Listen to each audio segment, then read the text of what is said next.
Good day, friends, and thank you for joining us for the pre-full moon garden visualization in Taurus, May 2025. A momentous year, friends, during this Wesak spiritual event.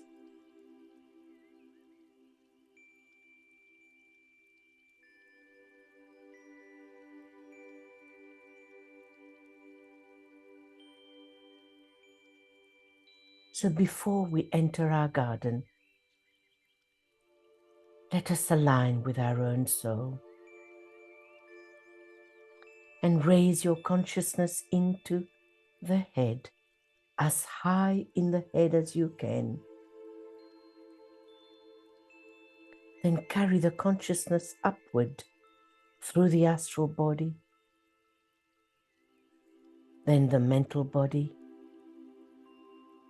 then to the soul, and visualize a lotus fully open, scintillating with light as a symbol of your soul body. And now place yourself right at the center of your egoic lotus, realizing that you, the personality, and you, the soul, are one.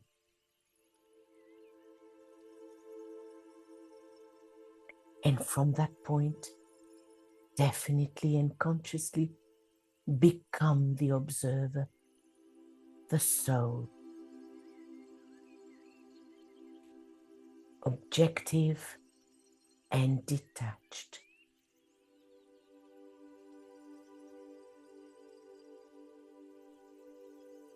And observe your personality below. And visualize your etheric body and see energy flowing freely up and down the etheric spine. And now consciously throw soul energy down into the center at the base of the spine, and you may use indigo blue, the ray of love.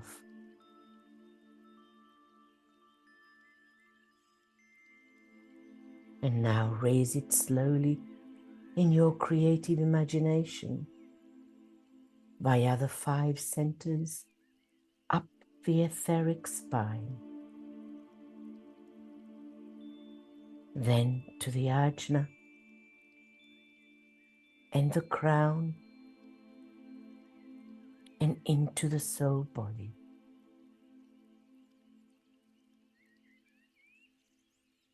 This visualization produces a vivification of the Sutratma and the linking of the personality and soul into one blended unit.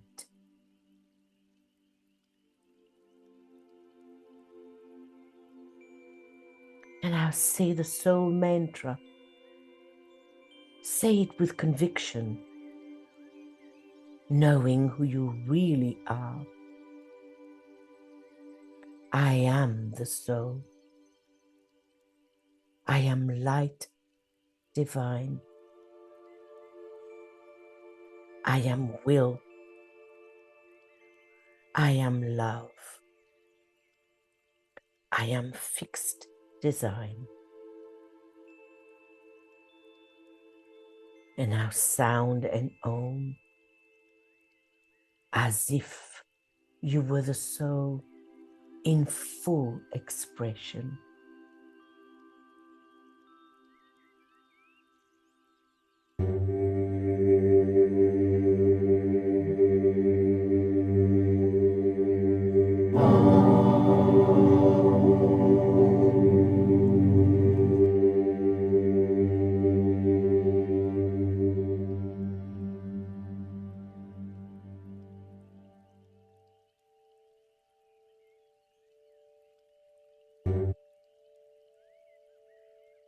And now let's gather in our garden under the impress of the light of Taurus.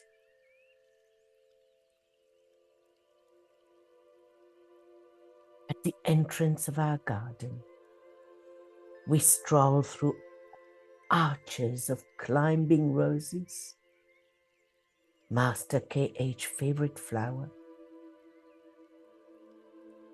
clusters of flowers in abundance overhead, and choose the colors that you like.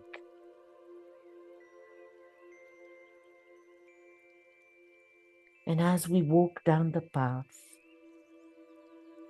the roses gently caress our cheeks, and we breathe in the delicate aroma of the cascading colorful roses percolating through the air. Small, lovingly trimmed green bushes line the stony pathway, and hear the gentle crunch of the tiny stones under our steps.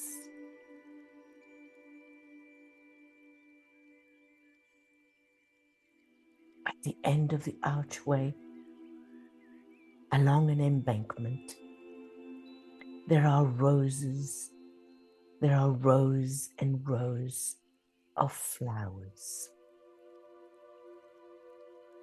Flowers of different hues and harmonizing tones.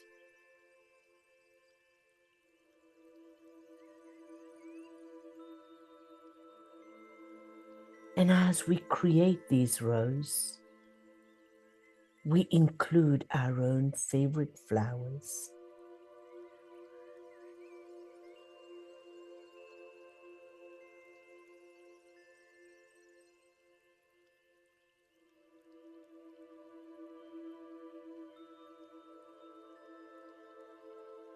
The fragrant aroma of the blooms permeates the still air around us. We feel the soft, cool grass beneath our feet.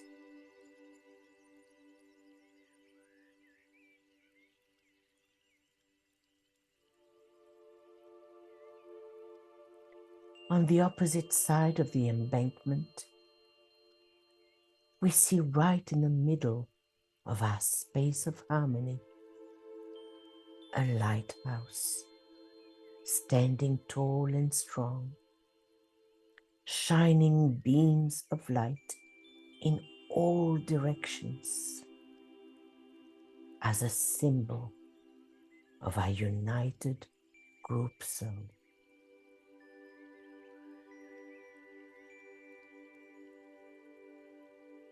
As we assemble there quietly, we hear a choir of birds fill the space with their clear and melodious notes, welcoming us to this unique space that we are creating.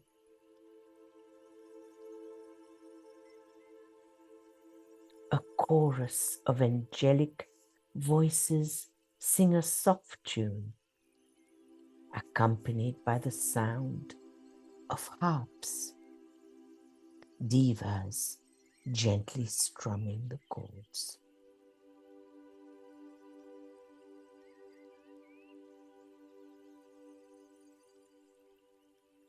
Sitting still around the lighthouse, we feel the gentle warmth of the rays of the sun. Feel the rays on your face, warming your chest and your back.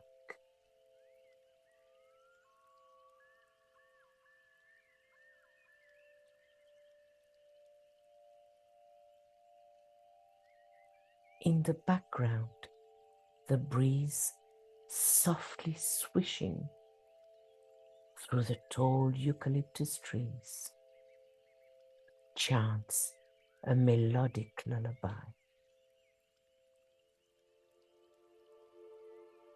These majestic trees cast their protective shadows on the grass as sunlight peeps through this peaceful garden.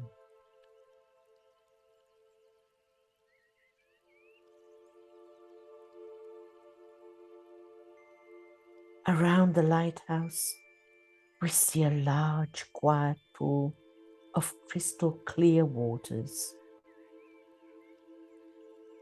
Flowing from the pool, we see rivulets as we hear the gentle trickle of water.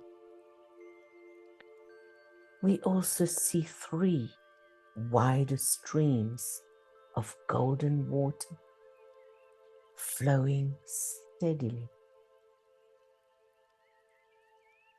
Across them are curved wooden bridges.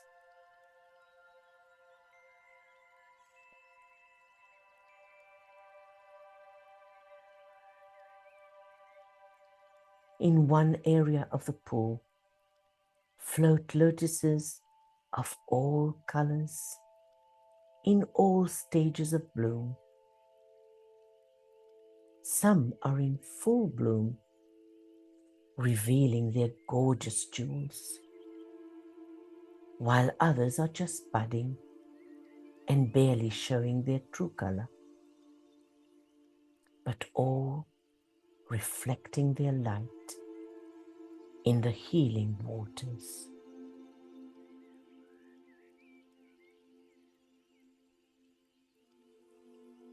Just beyond the pool, a hidden path leads to a cozy and serene corner.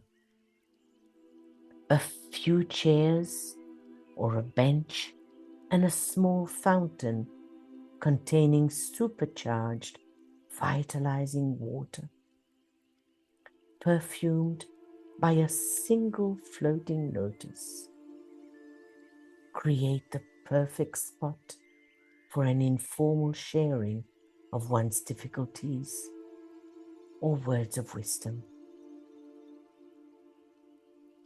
Inhale the perfume of the flowers, imbuing the air as everything in the garden quivers with livingness. And here you can bring someone or other people whom you would want to send healing to.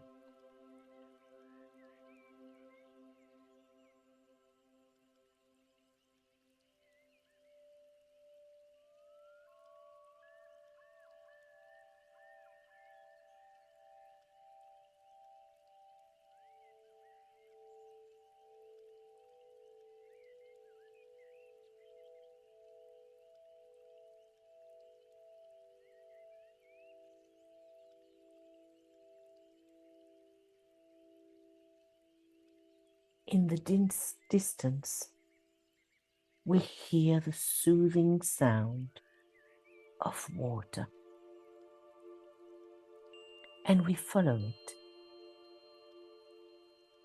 and we come to a tranquil pool where cascading water gently hugs rocks as it joyfully spills in a blue pool below,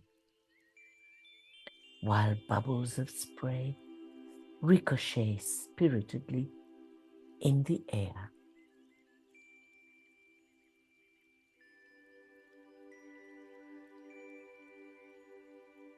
Lush ferns alongside the rocks, draping in the water, enhance the serenity of the place, while the fiery brilliance of the surrounding trees brings warmth and invigorating energy to the area.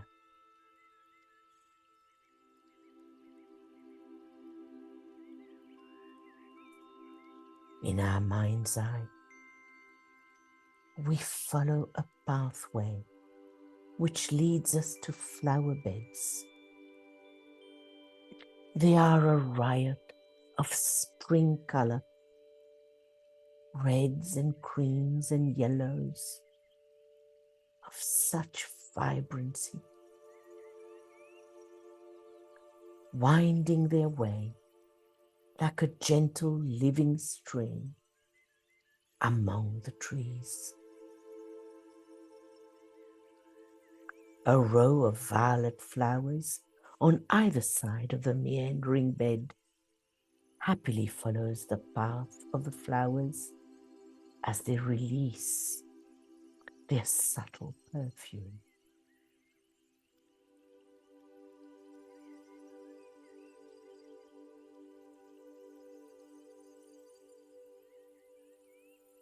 Butterflies flutter through the air with their iridescent wings attracted by the silent serenade of the blooms. They are like the flowers of the air. Their delicate and fragile wings are like floating petals, catching the light and twinkling like diamonds in the air.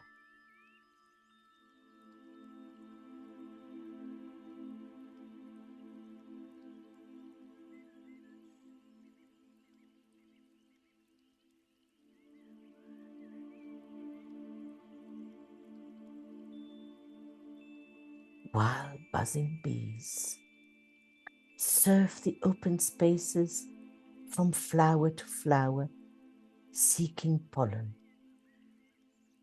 which scintillate like bright golden pixie dust.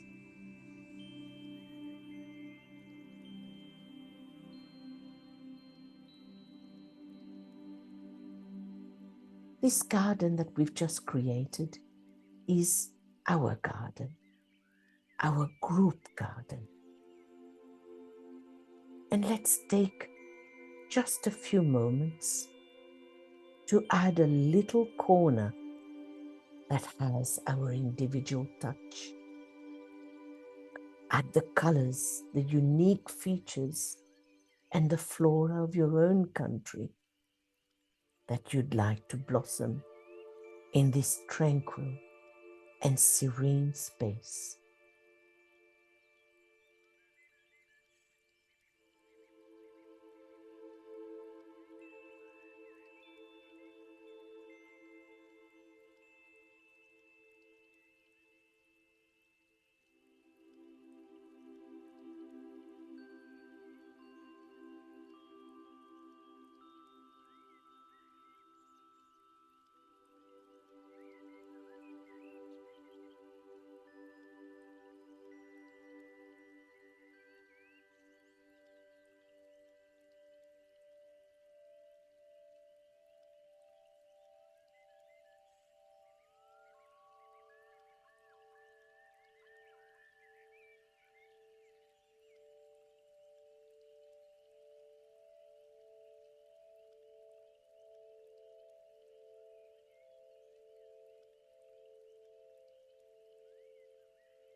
Let's invite now the presence and cooperation of the healing Devas working under the Christ and Master DK.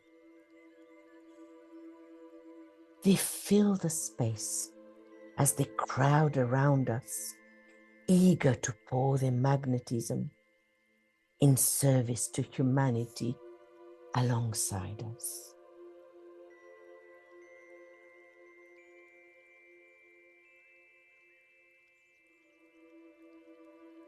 We choose a spot in our garden where we sit in silence and we link our hearts and minds with the group,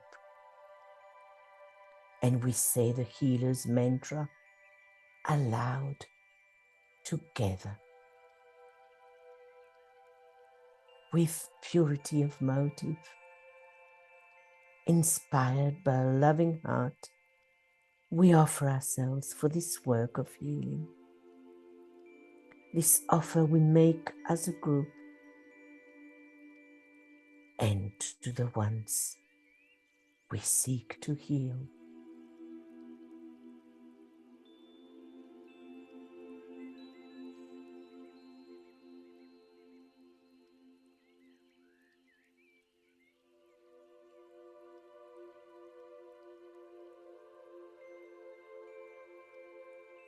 Let's now open our inner eyes,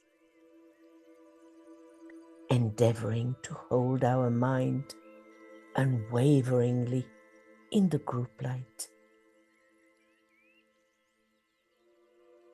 We know that Master DK too stands steady, pouring out upon us his love and strength,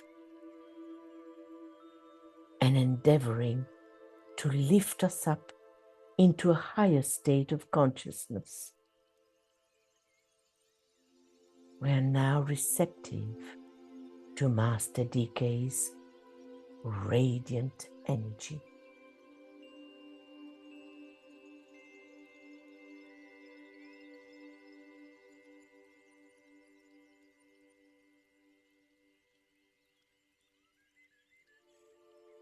The light of the lighthouse begins to become brighter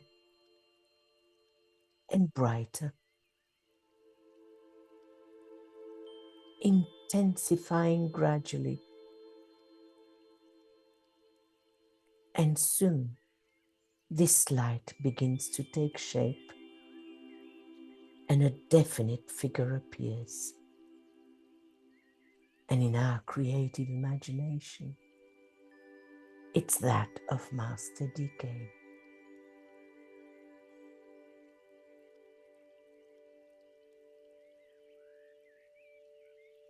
Let us then be impressed by the powerful waves of cosmic harmony emanating from Master DK at the summit of our lighthouse, streaming through our united hearts,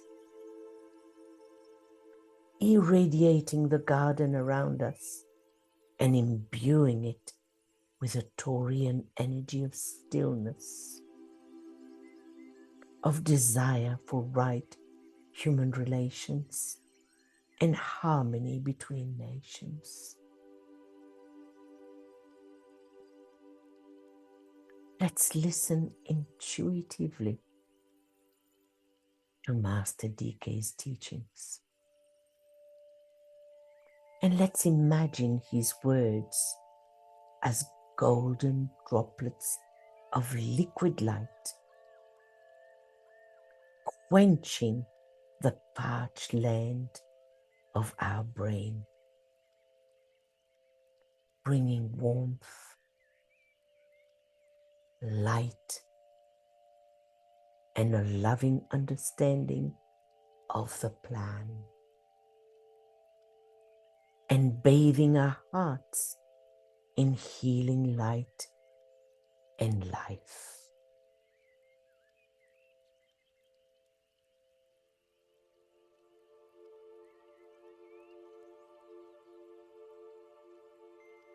Taurus is the major sign of desire.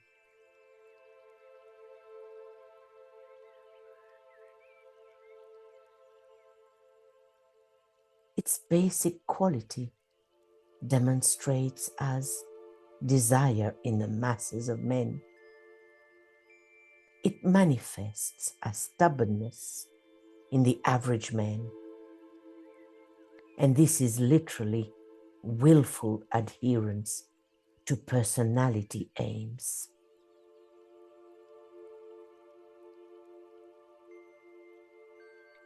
So the word for the form aspect is let struggle be undismayed.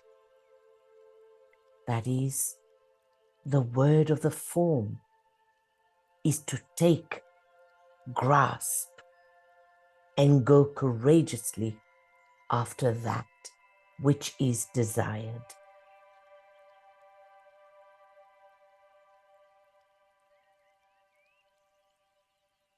It was the Buddha who clarified for man the nature of desire and its results, with the unhappy effects which desire produces when persistent and unlightened.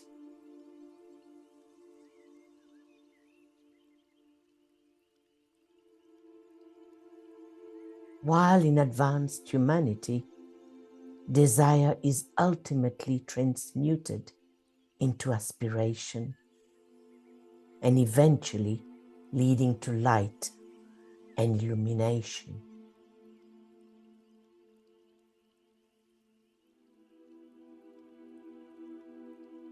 And it was the Christ who taught the transmutation of desire into aspiration, which was the effort of the human will, hitherto animated by or expressed through desire, to conform itself to the will of God. And this without understanding, but conformity, in perfect trust and with the inner assurance that the will of God must be all that is good, both in the individual and in the whole.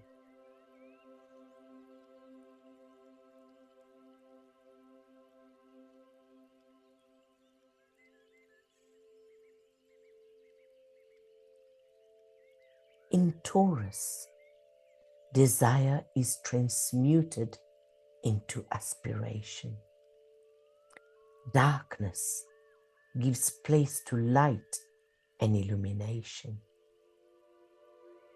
The eye of the bull is opened, which is the spiritual third eye, or the single eye of the New Testament. If thine eye be single, said the Christ, thy whole body shall be full of light. And this single eye takes the place of the two eyes of the personal self. The attention of the man becomes focused into spiritual attainment. He treads the path of discipleship.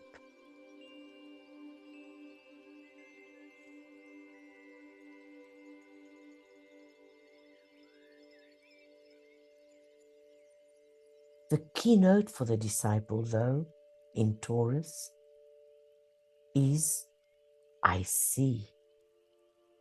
And when the eye is open, all is light.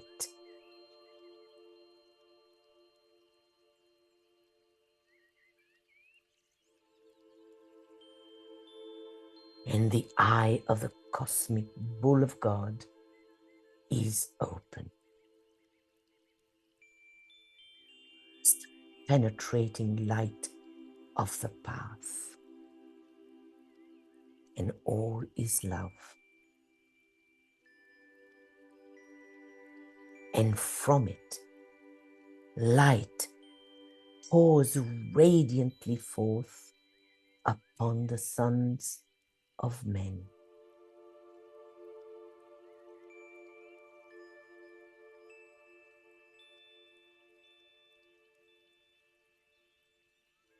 The eye of vision of the individual man must likewise open in response to this cosmic light. Hence, victory is inevitable, for the potency of cosmic energy will unfailingly and in time subdue and reorient the energy of humanity.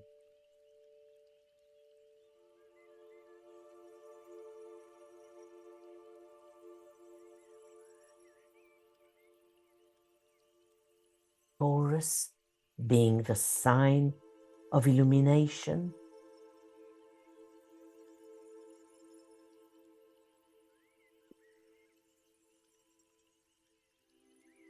what does the light of illumination of Taurus, through the agency of the Buddha, reveal? It's the will of God, which is the divine will to good, peace through understanding, and right relations between man and between nations. Let's reiterate this thought and let's repeat it again so that our mind can digest that awesome thought.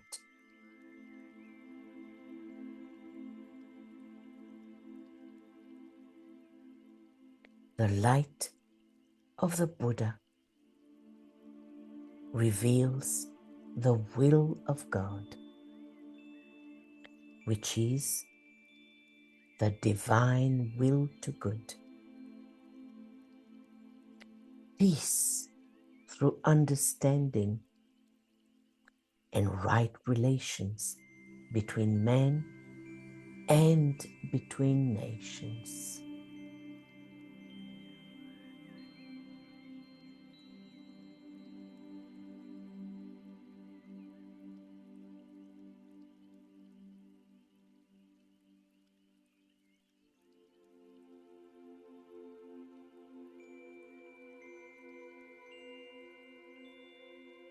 Taurus is called the sign of the major life incentive because it is the symbol of desire in all its phases. Whether the subjective man is impelled by desire or the disciple is driven forth upon the path of return by the urge of aspiration, or whether the initiate is controlled by the will to cooperate with a plan. He is nevertheless being responsive to the most potent manifestation of a little known and understood aspect of divinity, to which we give the inadequate name of the will of God.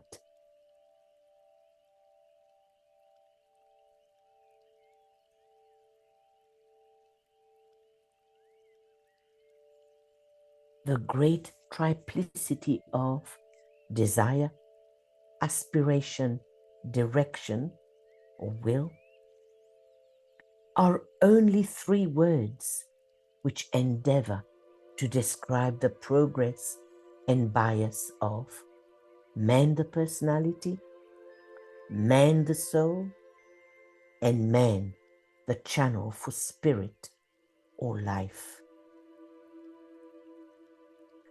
All three point inadequately to the cause of the threefold expression which underlies all events, all progress, and all happenings in time and space.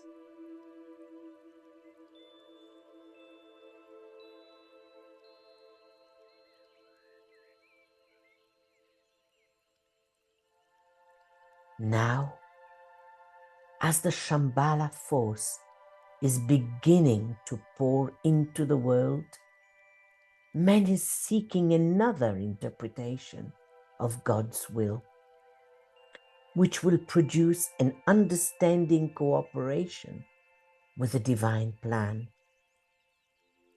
and an enlightened fusion of the individual will with a great divine will, and this for the greater good of the whole.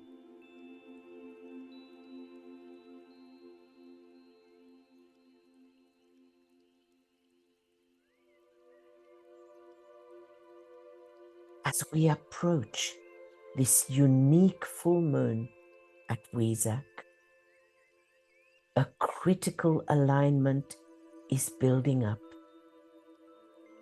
between Sanat Kumara, the light of life itself, the planetary enlightener, the Christ, the distributing agent for the forces of enlightenment, and the Buddha, the embodiment of light itself. Pouring then that light into hierarchy, then into humanity.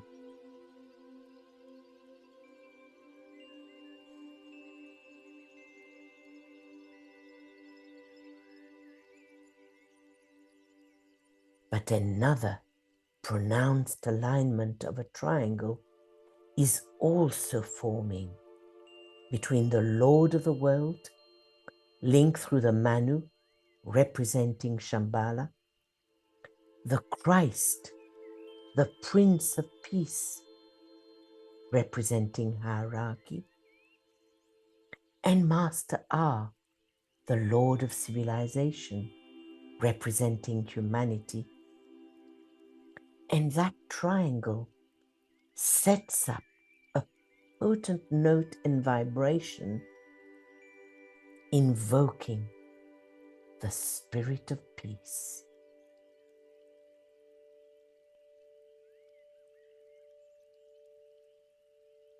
And who is the Spirit of Peace? And why is he so important?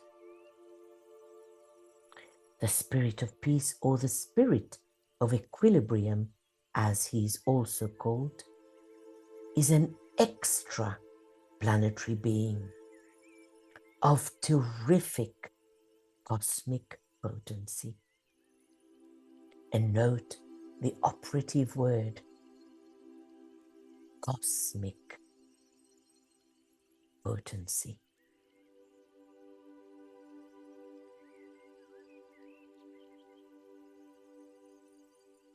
He is today overshadowing the Christ in much the same manner as Christ 2,000 years ago overshadowed or worked through the Master Jesus. And the Spirit of Peace is destined to bring peace eventually upon earth through the expression of goodwill, which will bring about right human relations. That's the divine plan.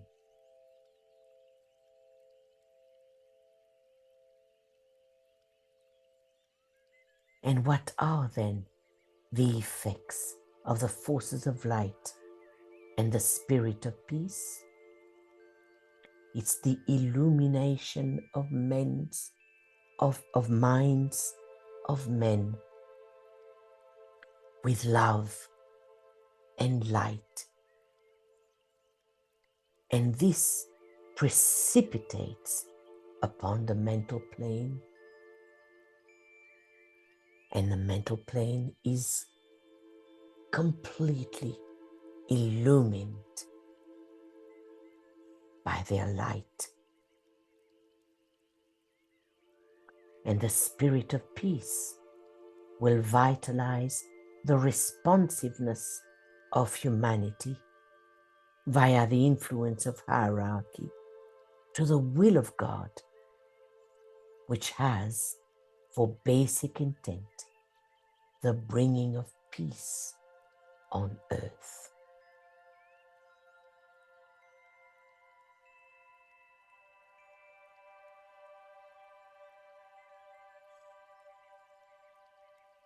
The Buddha, as the agent of that great life in whom we live and move and have our being, who is himself the true light of the world and the planetary enlightener, the Ancient of Days, the God of love. Sanat Kumara, the eternal youth.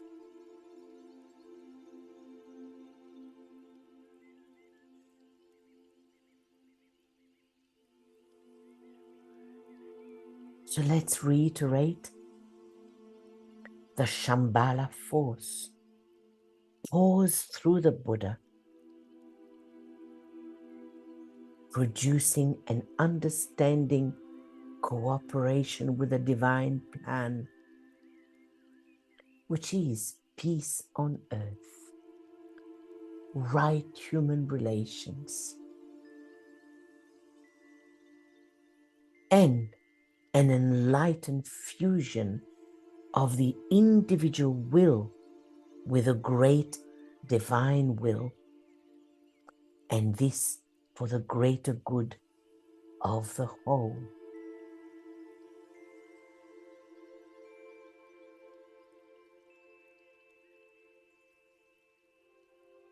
DK makes a request of us. He says, I call you therefore everyone to a great service of demand and of invocation on behalf of humanity, and a demand for the inflow of light upon the decisions of men. I would ask you to request and expect the needed enlightenment for those who have to make decisions on behalf of men everywhere.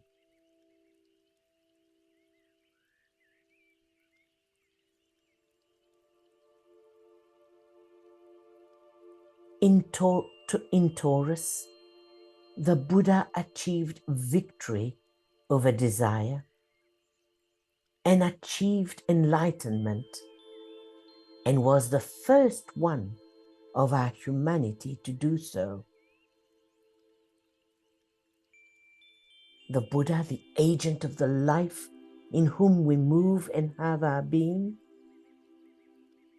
bestows on humanity the light of illumination of Taurus. So let's state our demand that desire be transmuted into aspiration, that individual will be fused with a great divine will for the greater good of the whole. And let's demand that darkness be given place to light and illumination on earth.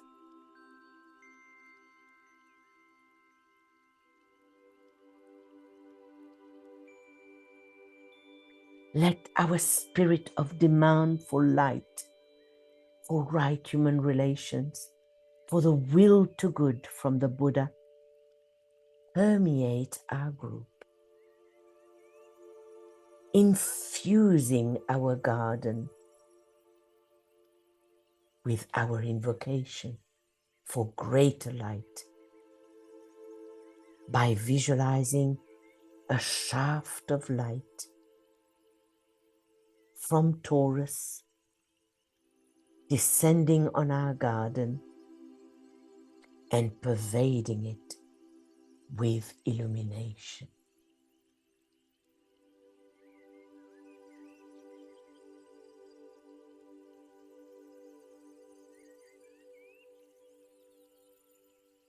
Let's visualize this very clearly in our minds.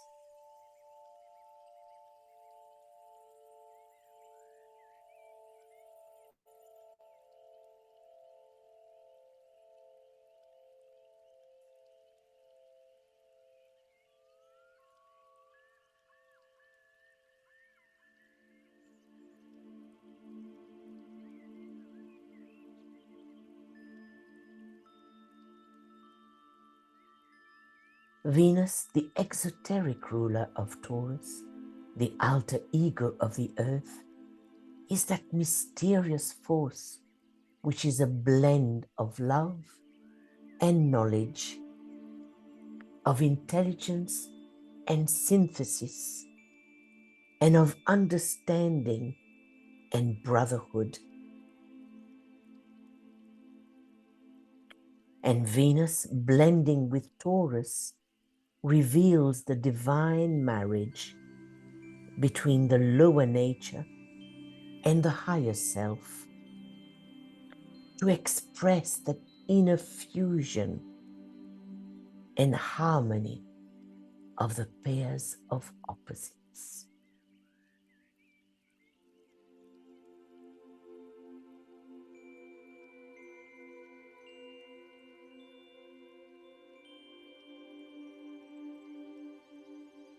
So let's picture Venus, the goddess of intelligent love, walking with poise in our garden, bringing Taurus and our earth closer together, carrying unimpeded the light which shines through the eye of the bull into the darkness, lighting up our garden with a light of harmony, in a fusion of heart and mind, of soul and personality.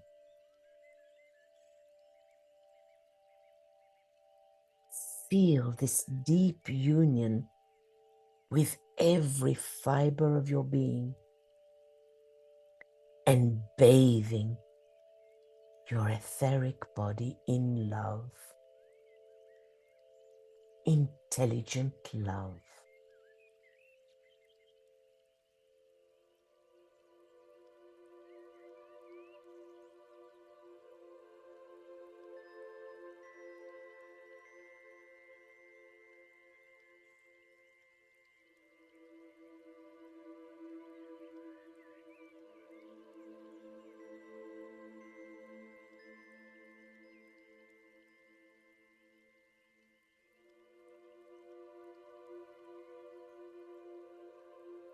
Vulcan, the esoteric ruler, the soul ruler of Taurus, forges the way for the coming avatar.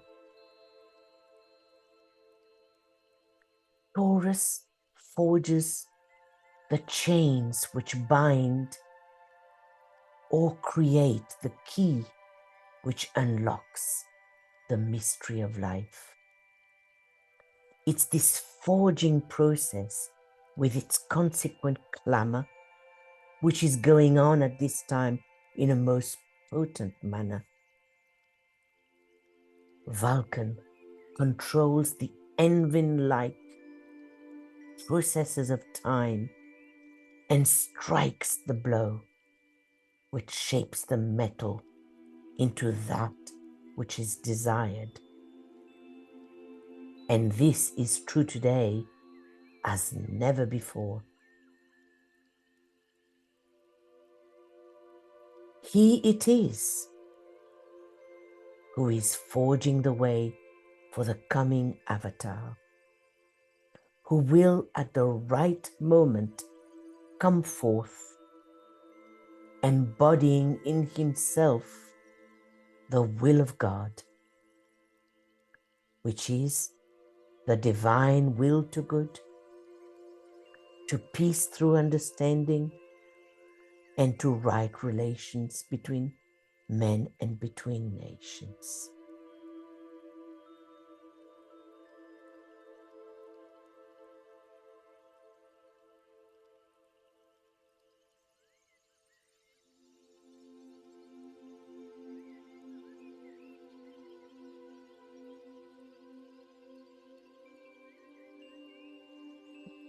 Taurus forges the instruments of constructive living. Vulcan, the esoteric ruler of Taurus, transmitting ray 1, brings in the Shambhala force in guiding the soul who works in the densest, most concrete expression of the natural world, to fashion that which is beautiful and useful, transmuting the material world and molding it to his will to achieve beauty and synthesis. So let's take a moment to imaginatively see and feel the thundering blow of Vulcan's hammer of will striking his anvil on the etheric plane, creating a beautiful jewel of harmony and of union of intelligence and love.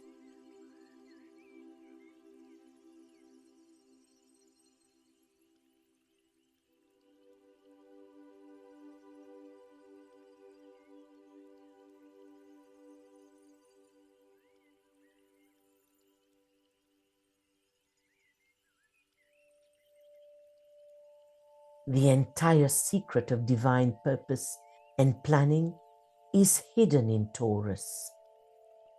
The underlying goal of the evolutionary process, the onward rush of the bull of God, reveals steadily and without cessation the stupendous and sublime plan of deity. This is the subject which light reveals. Taurus is a synthetic sign. It brings expression of an inner urge of some definite nature upon the physical plane.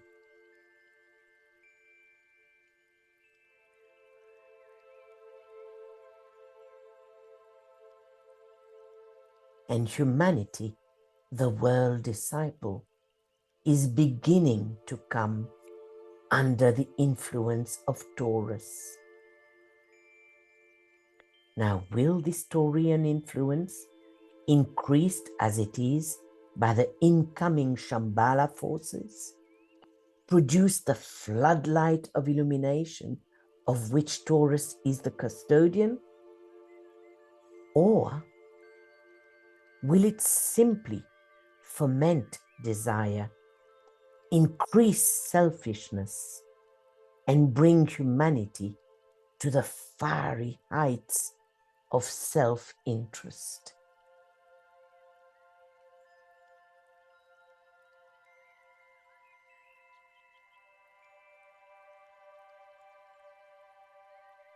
And this is where the new group of world servers plays a crucial role, an intermediary role, by directing the forces of enlightenment. And the forces of enlightenment are the energy which will lead to intelligent activity and to correct mental planning. And once these have been released, it then becomes the responsibility of the new group of world servers to direct them.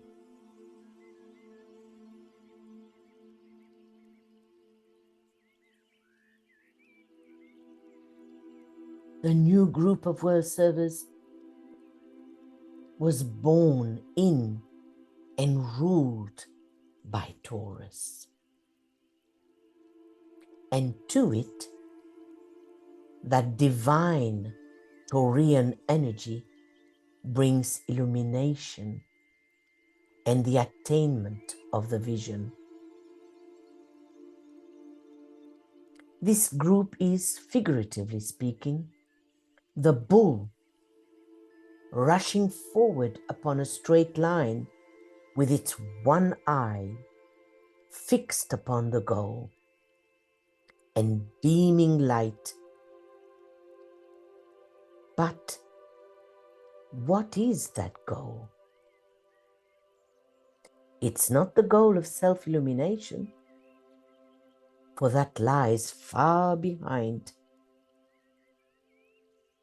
It's the goal of providing a center of light within the world of men, and of holding up the vision to the sons of men.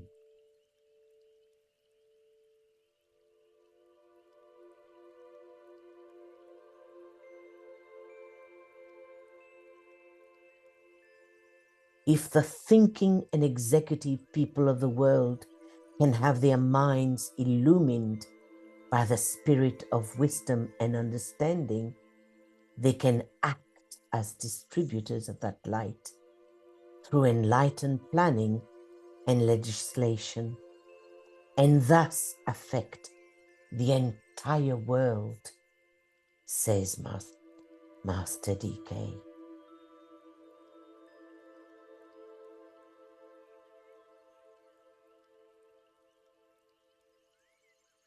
So let's visualize our lighthouse, symbol of our united soul group, standing strong and detached in the middle of our garden, as Master DK at the summit directs the light of illumination to the heart of every blade of grass, every flower, every lotus, every tree, and every molecule of water and of light, of air, of our garden.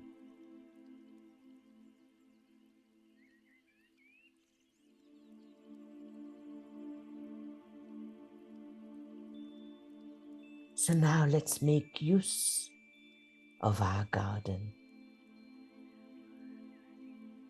that sacred space that we have created to hold light and healing. So let's visualize then the energy of unconditional love, or the will to good, emanating from the triangle of the avatar of synthesis, the spirit of peace, and the Lord Buddha, overshadowing the Christ at the center.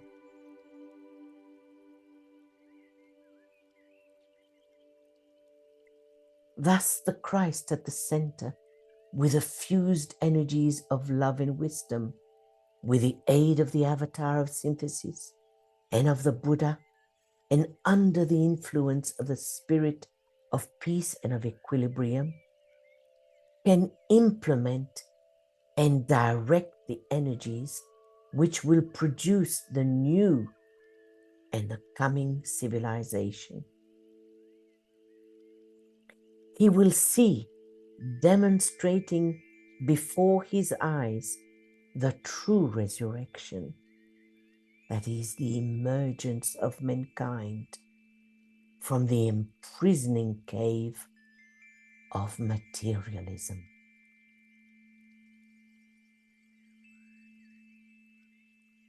So let's superimpose this radiating triangle on another triangle consisting of the Christ, Master Decay, and our soul group. Let's visualize these two triangles in our creative imagination, blending and fusing to form one triangle, the triangle of will and the triangle of love, in one potent triangle.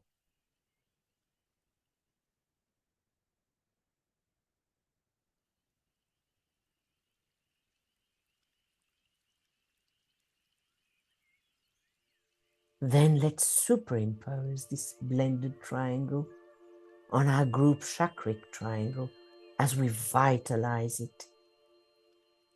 And this triangle is made up of our group crown chakra, our group ajna, and our group alta major.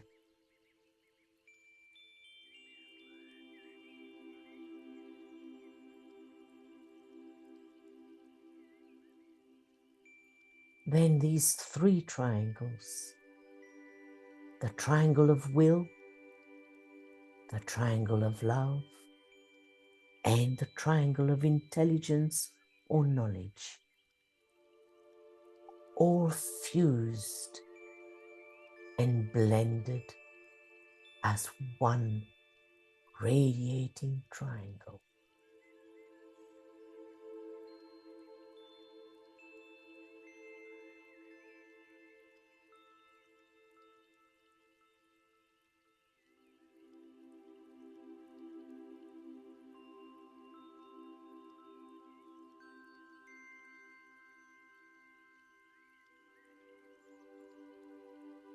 Then directing the dispelling radiance via our group ajna right eye, left eye triangle. Let's place this triangle, impressing it over the three planetary centers triangle, London, Geneva, and New York.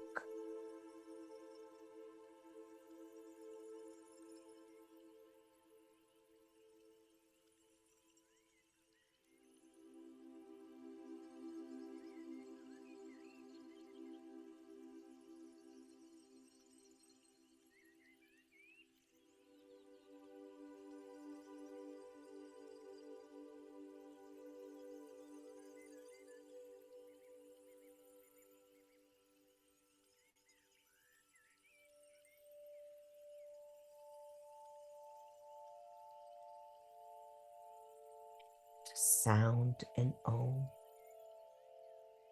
carrying the will to good as we direct it to those who have to make decisions on behalf of men everywhere via these three planetary centers, then to the rest of humanity.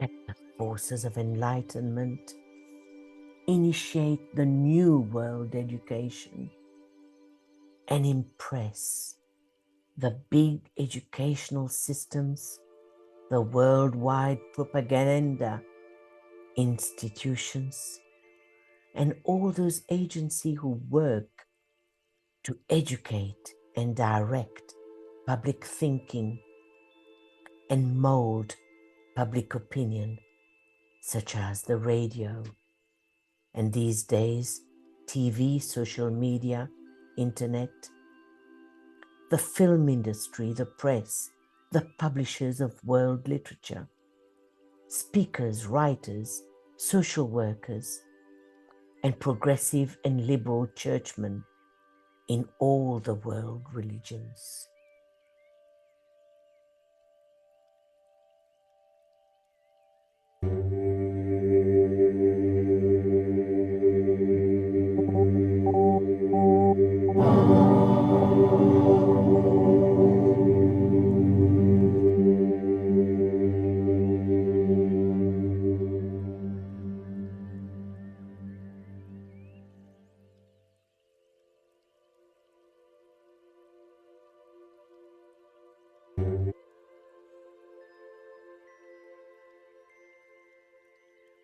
let us say slowly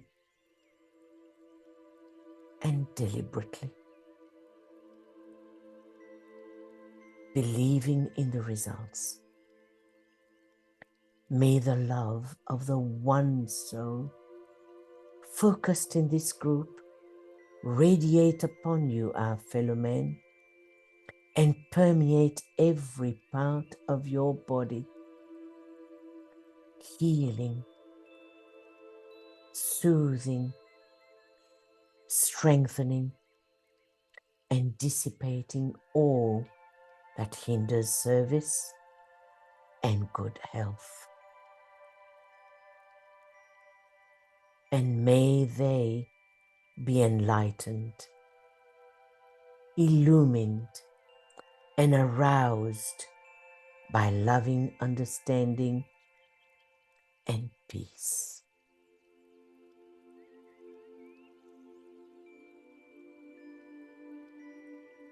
And Decay makes a request of us.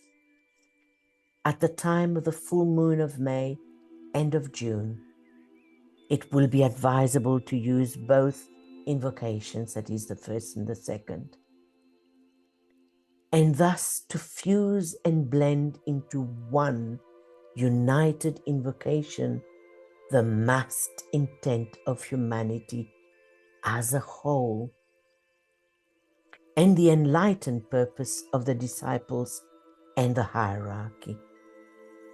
And the fusion of the two groups, humanity and hierarchy, may then suffice to sound out such a potent call that life may be released on earth instead of death, and the love of God play its active part in the reconstruction of world affairs. I would therefore ask all of you during the weeks prior to the full moon of May and that of June, and for 5 days thereafter, that is 5 days during the full moon of May and June, to seek to dwell ever at the center, that is as a soul, to endeavor to blend the cold light of your personalities with the clear light of your soul, so as to work effectively for the 5 weeks of the desired period. That is from the full moon of May to the full moon of June.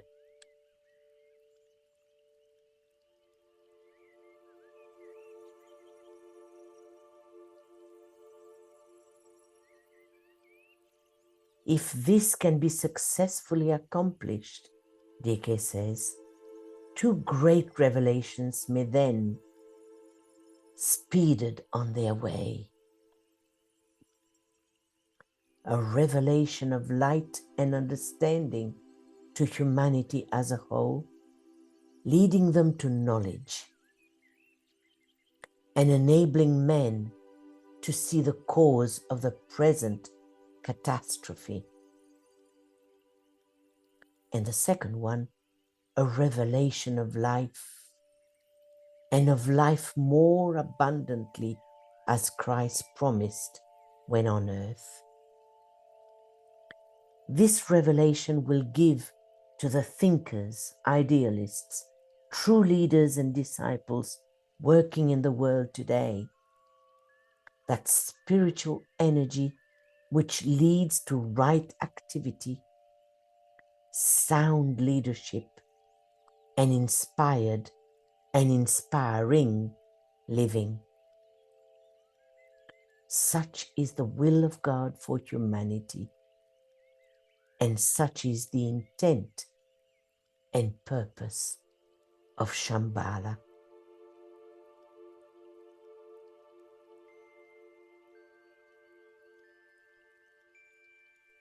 So just like Christ does, standing under his great pine tree in his garden at sunset, with his hands uplifted in blessing over all those who truly and earnestly seek to aspire, let's picture a great pine tree in our garden, and let's gather around the Christ, Master DK and the Healing Ashram, under this great pine tree, saying the great invocations as one united group.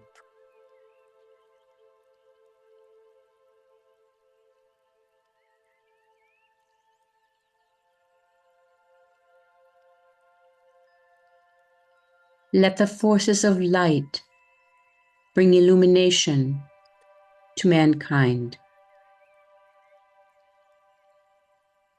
Let the spirit of peace be spread abroad. May men of goodwill everywhere meet in a spirit of cooperation.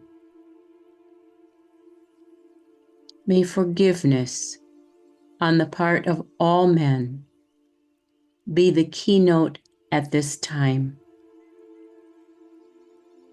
Let power attend the efforts of the great ones. So let it be, and help us to do our part.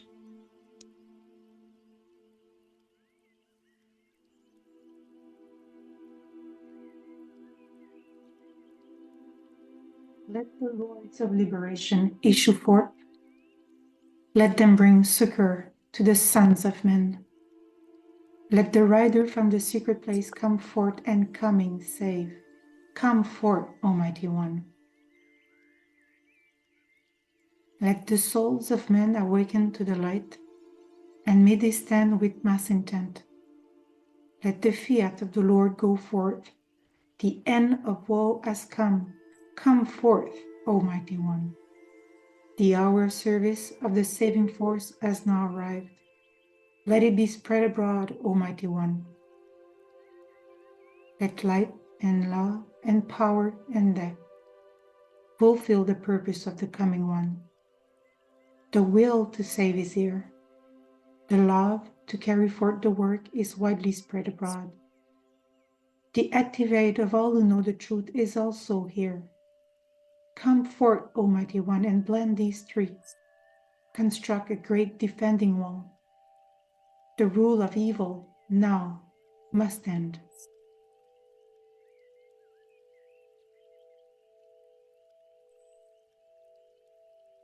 Let's work with the great invocation.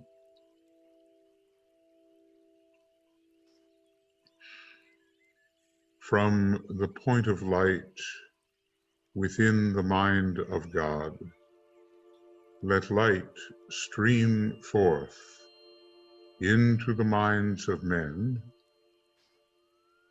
Let light descend on earth.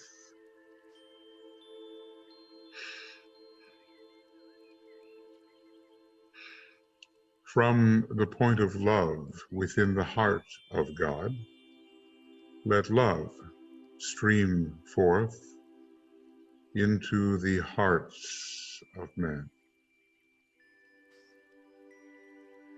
May Christ return to earth.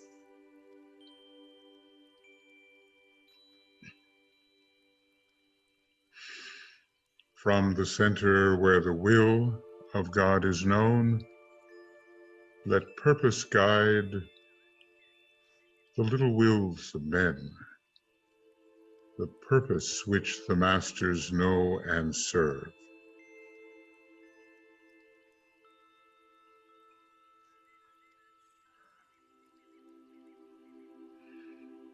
From the center which we call the race of men, let the plan of love and light work out, and may it seal the door where evil dwells. Let light and love and power. Restore the plan on earth.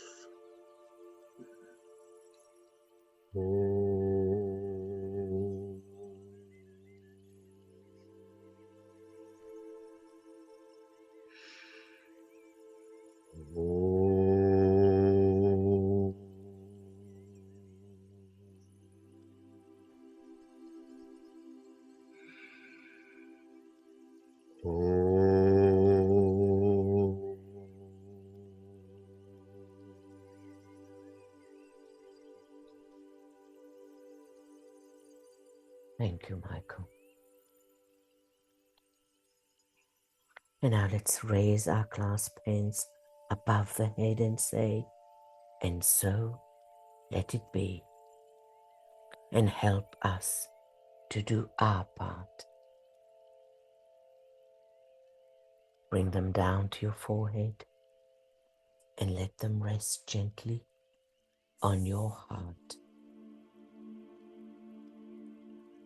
For these energies to be radiating out, rippling into your environment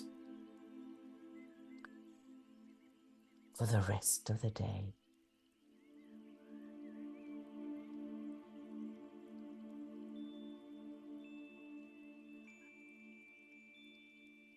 And may the blessing of the Christ and of the hierarchy rest upon all true servers.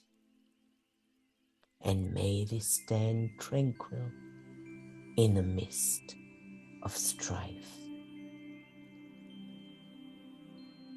May the light of the garden of our souls be on the inner plane, what the sun is to the gardens of the world. A place of healing, of enlightenment, and of harmonious relations for many.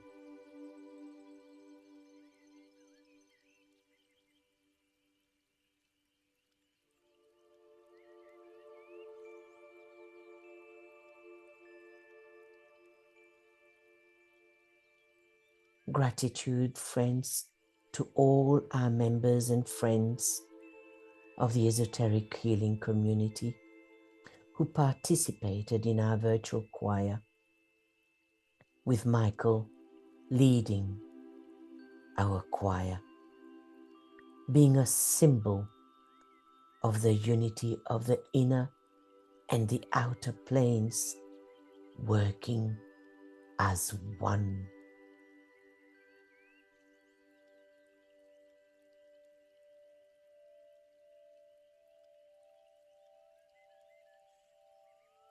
Friends,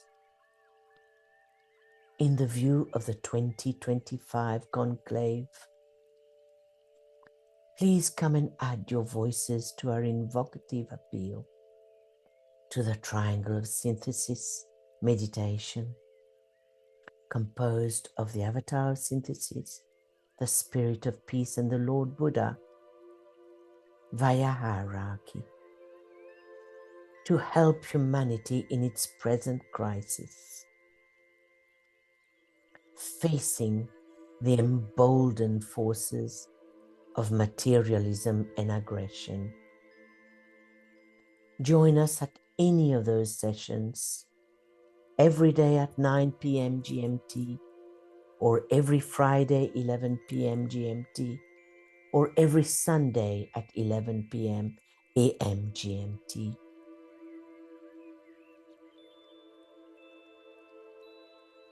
Let's unite in a great invocative appeal, and let our invocation reach the ears of Shambhala to help humanity in its dark hour.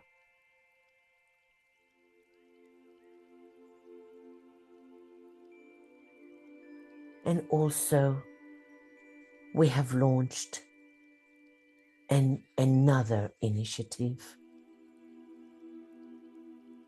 which I'm hoping you will adopt. It is just a subjective sounding of the Om as a group,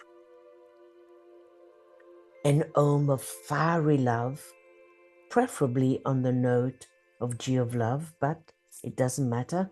Sometimes you may not have that note in mind, but you can sound that note as a group and visualize the Om as an arrow of fiery love towards the heart of humanity. If all of us can sound that Om at least once a day,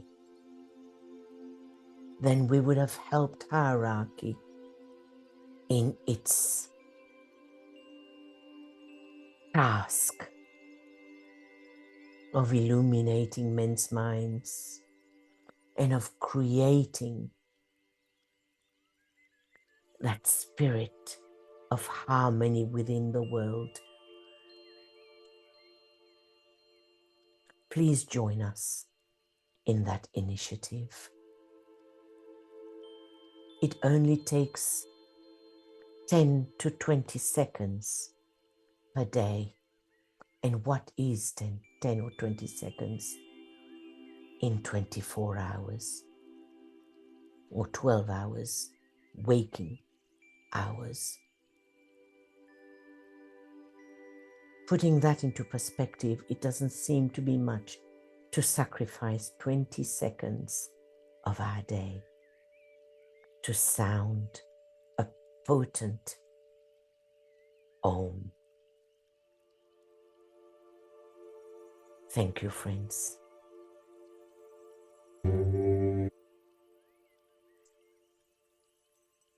And thank you for adding your light to our reservoir of light and making our world a better place.